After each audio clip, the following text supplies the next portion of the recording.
In the heart of the galaxy, where stars shimmered like scattered fireflies across the endless dark, the grand chamber of the Galactic Assembly buzzed with tension. Representatives from hundreds of alien species gathered beneath the crystal dome, their languages flickering through translators, their eyes all fixed on one figure, Representative K-Tail of the Virex Enclave. K-Tail, tall and pale with ridged skin that pulsed faintly with biolight, stood silent before the great table, his expression unreadable. Then, with a sharp motion, he struck the platform before him with his tri-fingered hand, and the room hushed instantly. "This invasion of Earth," he said, his voice deep and metallic through the speakers, "is madness." Gasps rose like a wave from the crowd. Earth? That isolated, unaligned, primitive planet? The idea that such a small world could cause this much trouble seemed laughable to some, but no one laughed. K-Tal lifted a datasphere, tapped it, and a projection filled the air. Images of human resistance forces, strange machines made from scrap, drones flying through old cities, and humans smiling in the midst of chaos. "The Korth Dominion," he continued, "suffered a defeat on Earth, not from superior firepower, but from humans' refusal to surrender, their unpredictability, their unity through difference." A representative from the Kellery, a tall race of silver-plated warriors, scoffed loudly. "Primitive tricks," he muttered. K-Tal's eyes narrowed. "Primitive? You did not see what I saw. Children hacking military drones. Farmers turning satellites into weapons. A language made of memes and irony that confused our best translators. This is not a species that fights to win. They fight to survive, and that makes them dangerous." The chamber grew quiet as the images changed. Korth troops retreating, soldiers confused, commanders arguing in panic. K-Tal took a step forward. This was not a victory for humans, in the way we understand it. They lost cities, lives, land, but they gained time. They evolved. They learned from our weapons in days. And now they are watching us. The final image in the air was a still photo from a captured Korth ship, showing a human soldier staring directly into the surveillance camera, a calm look on his dirt-covered face. He was smiling, K-Tal said, even when captured, even when outnumbered. He was smiling. "Do you understand what that means?" Murmurs rippled through the room. The human's smile was not pride. It was challenge, warning, hope. The Galactic Assembly had faced powerful enemies before: rogue AIs, black hole harvesters, dimension phantoms, but nothing like this. Nothing like humans. K-Tal turned off the projection and looked around the chamber. "If you continue this invasion, you will not destroy them. You will teach them. And they will come back stronger." A soft chime sounded as the assembly began to vote on the next step: escalate, retreat, or negotiate. K-Tal left the chamber before the result was announced. He boarded his cruiser without speaking to anyone, and as the doors sealed behind him, he gazed out at the stars with a heavy expression. Somewhere among them, Earth spun quietly. A small world with big questions. Why did they resist so hard? How did they adapt so fast? And most of all, why were they still smiling? K-Tal's cruiser glided silently into Earth's orbit, the blue planet hanging below like a painted marble, calm and unreadable, yet alive with hidden fire, and he felt a strange chill despite the controlled climate of his ship, because this was not just a mission, it was a risk few dared to take, even. As an official representative of the Galactic Assembly, K-Tal knew he could not predict what humans would do next, especially after the recent conflict that left the powerful Korth Dominion retreating. In confusion, and now, as he approached Earth's lunar checkpoint, he expected a show of military force defensive shields, escort drones, or at least a diplomatic warning, but instead, his console lit up with a simple message: "Welcome to Earth. If you're here to talk, we have pie. If you're here to fight, we have questions." And the voice was calm, human, almost amused, which made K-Tal even more uneasy, because this kind of response did not follow any protocol in the Galactic Archive, and yet the station allowed him to dock without interference. No scans, no delay, just a quiet green light that blinked like an invitation, and when he stepped onto the lunar station, he was greeted not by guards or scientists, but by a hologram of a woman in a colorful sweater holding a mug who smiled and said, "We've been expecting you, Ambassador." K-Tal welcomed to Luna Hub Alpha, and then disappeared with a casual wave, leaving K-Tal alone in a corridor lined with plants and glowing panels showing scenes of Earth's cities, oceans, and forests, which gave the station a strange warmth, like a home rather than a base. And as he walked, mind raced. Why such openness? Why no fear? What were they planning? And soon he met a group of humans in simple clothes. No weapons, just curious eyes and quiet smiles. And they led him to a room filled with screens displaying human history, wars, art, music, inventions, failures, and triumphs. A long, messy timeline of rising and falling. And at the center stood Dr. Ayanna Patel, Earth's chief diplomat, who greeted him with a handshake and asked, "Do you know what humans fear more than death?" K-Tal didn't answer immediately, but she did. "Boredom," she said with a half-smile, and being underestimated. And with that, she invited him to sit and watch a short video compiled by human sociologists showing how humans had learned during the invasion, repurposing alien tech, hijacking broadcast frequencies, creating misinformation networks so confusing that enemy commanders began to question their own intelligence reports, and the footage was shocking, not because of its violence, but because of its cleverness, its creativity, its sheer refusal to obey expected patterns. And K-Tal realized then that the Korth hadn't been beaten by weapons, but by imagination, by adaptability, by the chaos that humans turned into strategy. And Ayanna leaned closer and said, "We're not strong because we're perfect. We're strong because we're messy and stubborn. And when pushed, we change faster than anything in the galaxy." And K-Tal listened carefully, because he sensed no arrogance in her voice, only warning, and maybe even hope, because she spoke not like a conqueror, but like a survivor who had seen the edge of destruction and learned to smile at it. And later, as he toured Earth's orbital facilities, he saw more signs of this strange resilience: solar gardens growing in old shuttle bays, children playing games based on physics puzzles, artists painting murals on the walls of repurposed battle stations, and everywhere he went, people greeted him not with fear or anger, but with curiosity, as if they knew something the rest of the galaxy didn't.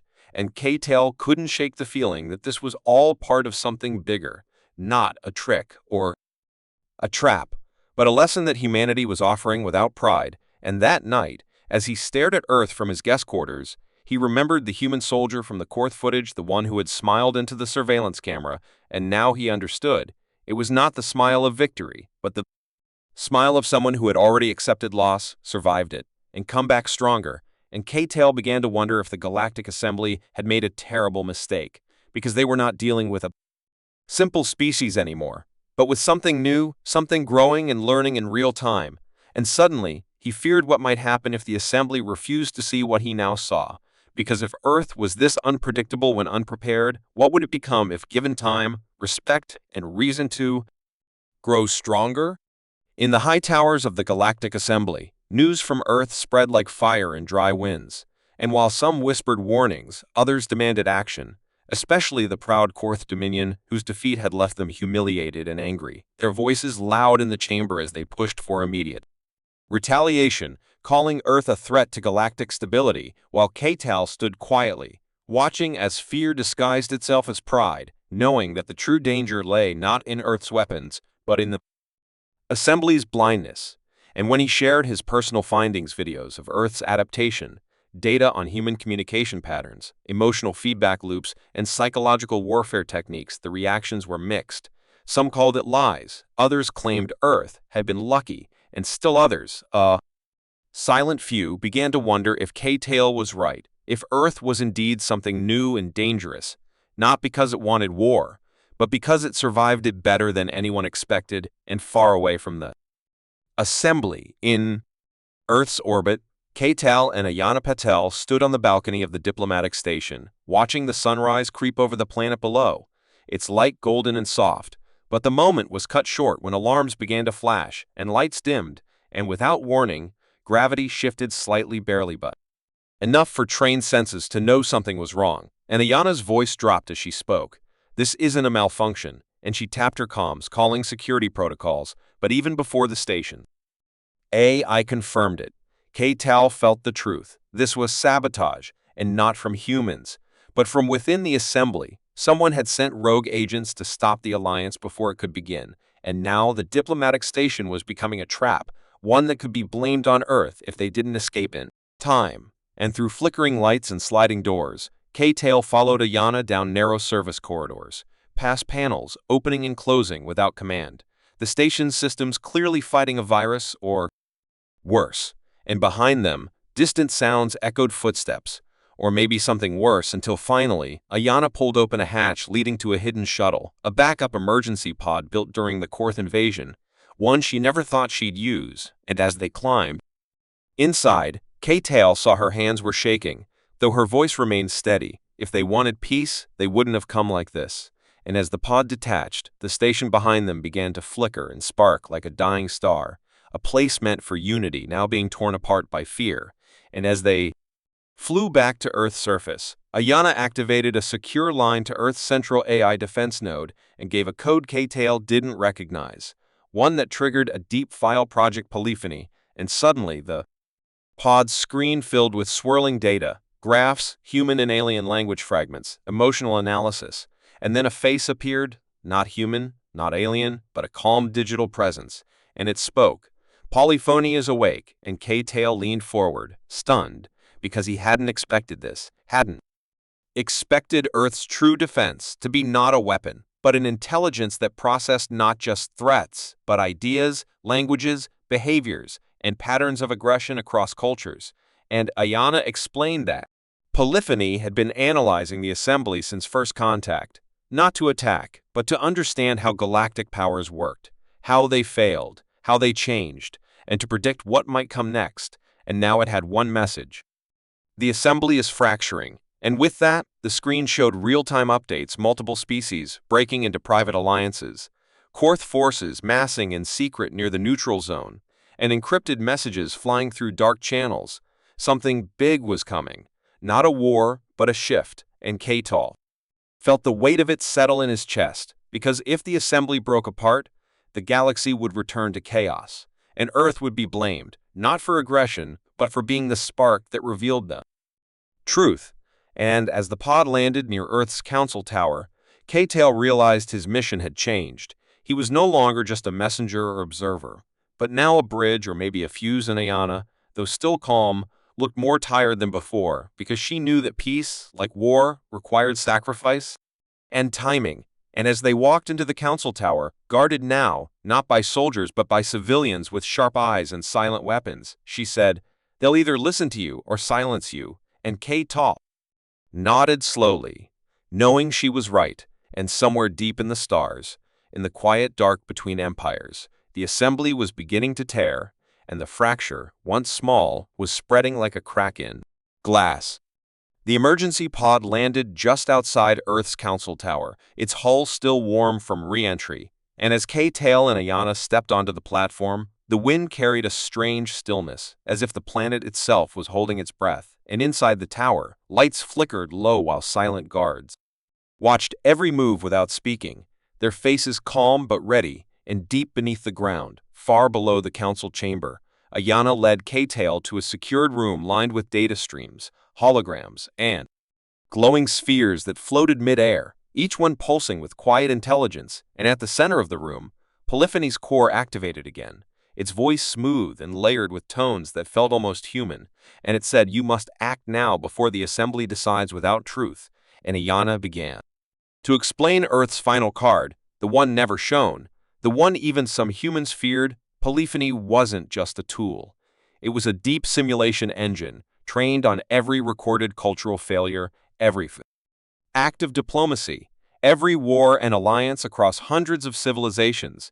And now it had calculated 3 possible futures for the galaxy, one of war, one of isolation, and one of fragile unity, and the choice would depend on what K-Tail said next, because the assembly was gathering again, and a vote would be cast in less than 12 Earth hours, one that could seal Earth's fate, either as a partner or a target. And K-Tail listened closely, realizing that Ayana was not asking him to lie or to fight, but to speak the truth louder than fear.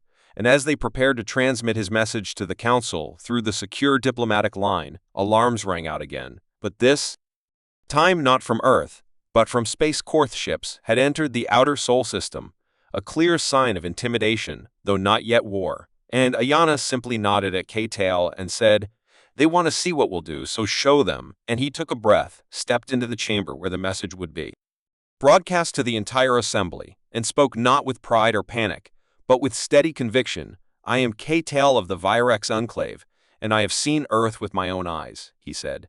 "I have walked its halls, listened to its people, and learned that what we call chaos is their strength, and what we fear in them is what we have forgotten in ourselves." And he showed them footage of polyphony simulations, one where the assembly ignored Earth and fell into conflict, another where Earth was attacked and came back stronger, and a final one where Earth joined, contributed, and challenged the galaxy to change, not through force, but through creativity and resilience. And he ended with a single sentence: "You may fear Earth, but that fear is your mirror, not their shadow." And for a moment, the chamber across the stars was silent, the assembly members frozen in thought as the simulation played out across their screens, and the vote began, slow at first, each species casting its decision with caution, but then more joined in. And to the shock of many, the vote tipped Earth would not be sanctioned or attacked, but invited, not as a subject, but as a partner. And K-Tail exhaled for the first time in hours. But before anyone could celebrate, a message broke through the transmission, encrypted and strange, not from the assembly or the Korth, but from deep space, an unknown origin sending a pulse through polyphony systems, which froze for a moment before translating the message into something chillingly simple. "We see you too," and polyphony added one final note: "Signal origin, human structure.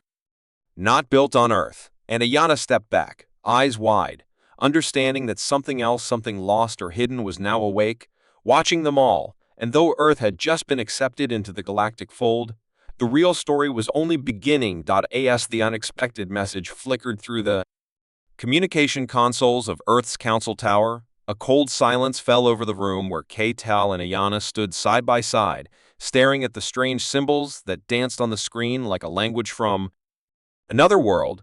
The signal was unlike anything their combined databases could match: a rhythmic pulse, almost like a heartbeat, embedded with layers of information so complex it seemed alive. And as polyphony struggled to decode it, the assembled diplomats and scientists gathered in tense anticipation, their faces shadowed by the pale glow of holographic projections, while outside, in orbit and across Earth's cities, sensors caught the same pulse reverberating faintly through space, unsettling satellites and stirring the ground with a subtle energy, a message not just heard but felt. And K-Tail felt it too, a growing unease twisting inside him, as if this signal carried a warning or a call to something far older than any of them had imagined. Yana's voice broke the quiet, steady but urgent: "This isn't just a signal, it's a summons." And as she moved to the central console, her fingers flying across keys, polyphony finally unveiled a partial translation, a phrase repeating over and over in the alien code: "Awaken. Return.